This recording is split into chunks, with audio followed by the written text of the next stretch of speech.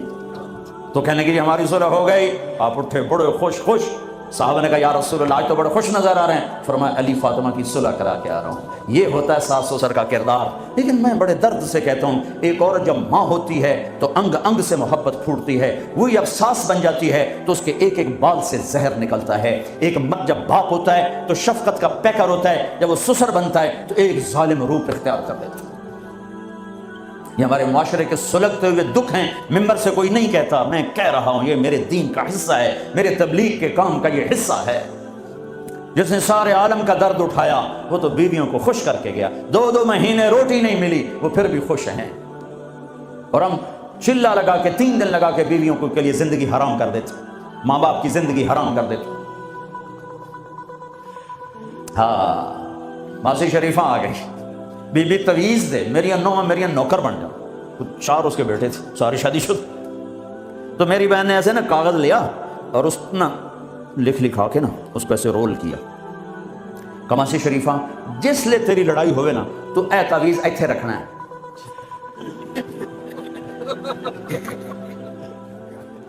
اینو تو ڈگن نہیں دیمنا، جے اے ڈگ گیا تو تیری لڑائی نہیں مکتی۔ اب ہمارے یہاں تعویذ کی بڑی عقیدت ہے، اور صحیح تعویذ صحیح ہوتا ہے، نمبر 2 ہوتا ہے۔ تو جیلی پیر بھی ہیں، جیلی عامل بھی ہیں، سچے پیر بھی ہیں، سچے عامل بھی ہیں۔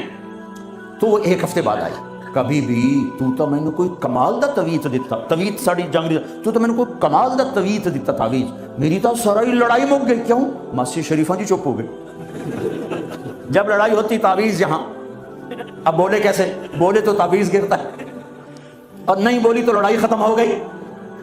تو آج سفر کا آخری بیان ہے، یہ تعویذ میں آپ سب کو دے رہا ہوں۔ اس کیمرے کے ذریعے سے جو میری آواز جا رہی ان کو بھی یہ تعویذ دے رہا ہوں، جب لڑائی ہو اے یہاں رکھ لینا، انشاءاللہ محبت ہو جائے۔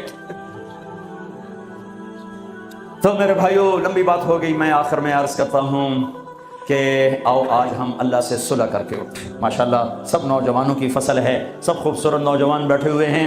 میں آپ سب نوجوانوں سے کہتا ہوں، جو دوسرے میرے بھائی بیٹھے ہیں ان سب سے، جو باہر بیٹھے ہیں ان سے، کہ آج تک جو ہوا یا اللہ معاف کر دے، اور آئندہ ہم توبہ کرتے ہیں، تیری مان کے چلیں گے۔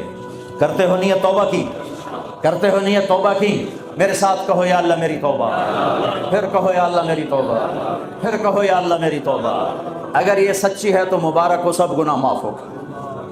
اور توبہ کی میں تمہیں کیا بتاؤں، اگرچہ بات لمبی ہو رہی ہے، ضروری سمجھ کے بتا رہا ہوں۔ میرا ایک شاگرد ہے کراچی میں، مولوی امجد امام مسجد، اس کے پڑوس میں ایک عورت تھی، لڑکیاں سپلائی کرنے کا کام کرتی تھی، یعنی غلیظ ترین کام۔ اس کے بیٹے سے میرے شاگرد نے دوستی لگائی اور میرے بیان کی کیسٹ دی، بھائی یہ گھر سن لینا۔ انہیں اس گھر میں لگا کے سننے بیٹھ گیا۔ اس کی ماں نے چلتے پھرتے کانوں میں آواز پڑی تو آ کے بیٹھ گئی، وہ بھی سننے لگ گئی، کیونکہ اس نے پوری نہیں سنی تھی تو کہا دوبارہ سناؤ، سنی، پھر کہا دوبارہ سناؤ، پھر سنی، کہا یہ کس کی ہے؟ انہوں نے کہا مجھے تو نہیں پتہ کس نے دی، کہا امام صاحب نے۔ اس نے بیٹے کا ہاتھ پکڑا، دروازے پر آ گئی، لوگ تراویح پڑھ کے باہر نکل رہے تھے، رمضان۔ کہا امام صاحب سے ملنا ہے، وہ آ گیا بچہ، یہ تم نے دی ہے؟ جی۔ کس کی ہے؟ میرے استاد۔ کیا نام ہے؟ طارق جمیل۔ اس میں انہوں نے توبہ کی بڑی بات کی ہے، تمہیں تو پتہ ہے میرا دھندا کیا ہے، میری توبہ قبول ہو سکتی؟ کہاں بیوی کیوں نہیں ہو سکتی، تم توبہ کرو قبول ہے۔ کہا اچھا پھر میری توبہ۔ ساری زندگی اس نے کام کیا ہے، زبان پہ لاتے ہوئے شرم آتی۔ اگلے دن وہ تراویح میں آ گئی نماز پڑھنے عورتوں کے ونگ میں، یا اللہ میری توبہ قبول ہے تو مجھے اٹھا لے، دعا کی۔ اگلے دن یا اللہ میری توبہ قبول ہے تو مجھے اٹھا لے۔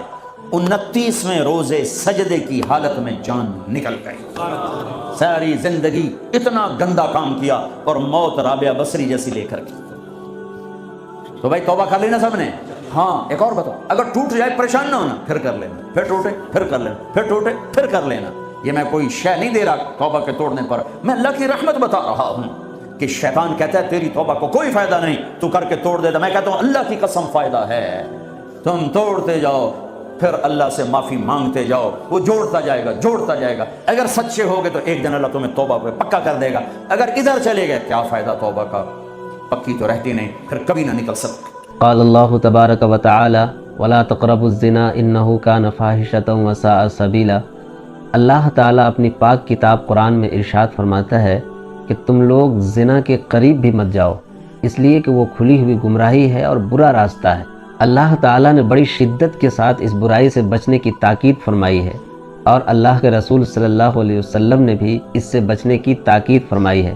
آقا کریم صلی اللہ علیہ وسلم نے یہ بھی ارشاد فرمایا ہے کہ جب کوئی مرد یا عورت زنا کرتا ہے تو اس وقت اس کے سینے سے ایمان کا نور نکل جاتا ہے، یعنی ایمان نکل جاتا ہے، اور جب وہ زنا سے فارغ ہوتے ہیں تب اس کا ایمان لوٹ کر آتا ہے۔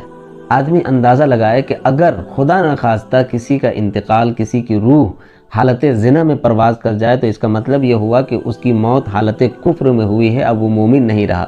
اس کے علاوہ اللہ کے رسول صلی اللہ علیہ وسلم نے یہ بھی ارشاد فرمایا کہ جب کوئی مرد اور عورت زنا کرتے ہیں تو اس گناہ کا وزن اتنا زیادہ ہوتا ہے کہ زمین چیختی ہے، اللہ کا عرش ہل جاتا ہے، زمین کہتی ہے کہ یا اللہ مجھے طاقت دے کہ میں پھٹ جاؤں اور ان مجرموں کو اپنے اندر دبوچ لوں۔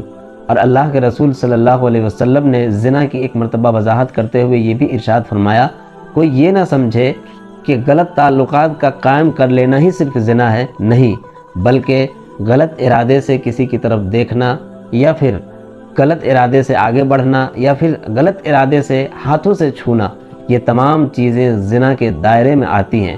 اور جب کوئی آدمی زنا کرتا ہے تو اس کی سزا کا اندازہ اس بات سے لگایا جا سکتا ہے